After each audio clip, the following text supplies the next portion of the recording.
I don't collect antiques anymore. Not since I bought that 1994 tape.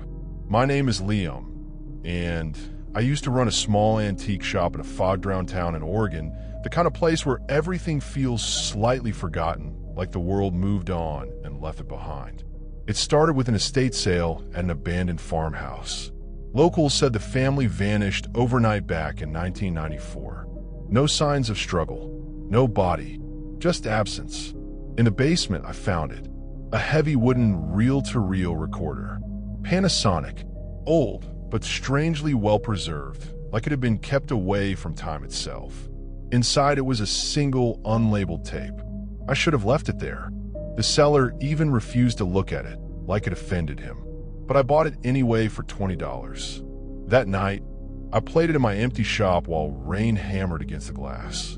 The machine clicked alive, and for a long moment there was only hiss, empty tape noise like something waiting to be remembered.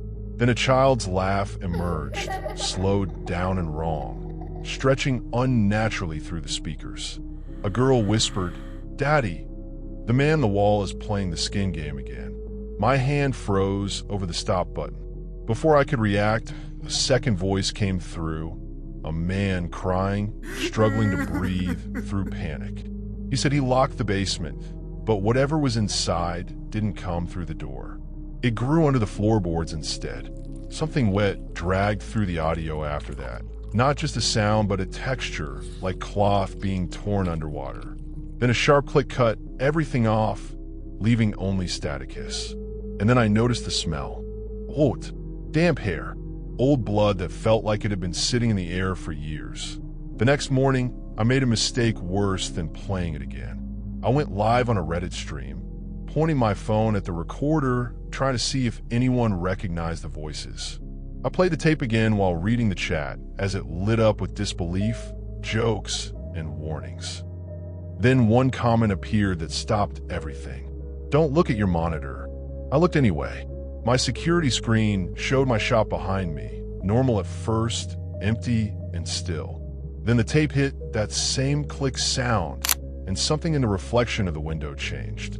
It was no longer showing the street outside. Something was pressed against the glass from the other side. Impossibly tall, with no face, only a vertical split where a face should have been. I turned around. Nothing. Just rain and empty streetlight. While I looked back at the monitor, it was inside the shop, standing directly behind me. It raised a hand slowly and placed it on my shoulder. At the exact same moment, I felt it in real life, a cold, heavy pressure dropping onto me like something had decided I was no longer alone. I didn't think. I just moved. I fell out of the chair, broke the camera angle, and the stream cut out as I ran. I left everything behind that night. The shop stayed open, lights still on, doors swinging in the rain. I drove until my hands stopped shaking and checked into a hotel 3 towns away, telling myself it was exhaustion, stress, something explainable. But even I didn't believe it. The police later searched the shop. They found nothing wrong. No signs of intrusion. No evidence of anything I described. Only the recorder was gone. That was enough for them to call a breakdown. I shut everything down after that and moved to Seattle into a modern apartment with clean walls and no history in them. No antiques, no old things, nothing that carried a past. Then my birthday came. A cardboard box arrived with no return address. Inside was a black cassette tape with my name written on it in permanent marker. I didn't play it. I threw it away immediately and tried to forget it existed. But at 3:14 a.m., I woke up. The apartment was completely silent until I heard something from inside my closet.